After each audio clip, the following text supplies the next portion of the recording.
Alright, folks, so let's continue. And before we dive deeper into still life, I want to talk quickly about like two concepts, right? So one is called the positive space. So, for example, if you're like drawing all this like person, maybe some objects, maybe still life, whatever.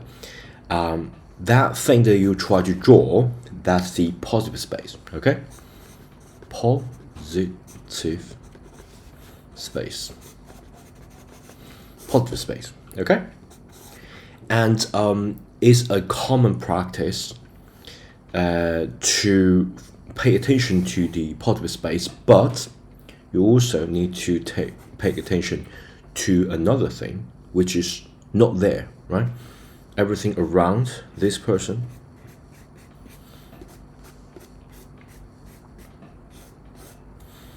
like underneath it here, on this still, let's consider the negative space.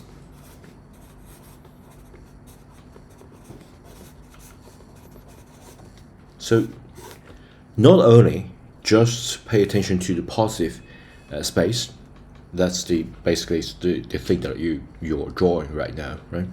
The apple, the person, the hand, whatever, the chair, the character. You also need to pay attention to the next space, the space around it, right? You just imagine line, contour, line, and then contour, right? Line. So if you imagine where this like horizontal line touch the subject, right? And that's like horizontal line, right? That will be the negative space. Okay. Just the thing that you're not touching, right? The thing that you're not touching is here. The thing that you're not touching, you're not drawing, all that is the negative space. Okay, it's the negative space. The thing that you actively draw is the positive space. But a lot of people just ignore the negative space. They think that they just draw the positive space and everything is fine. But here's a trick. The negative space is actually not empty, right?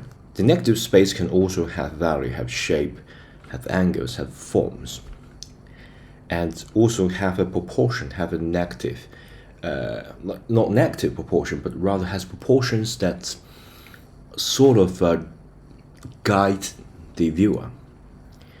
So while you draw, not just purely focus on drawing the positive space, that's it, right? But you actively think about the negative space, right?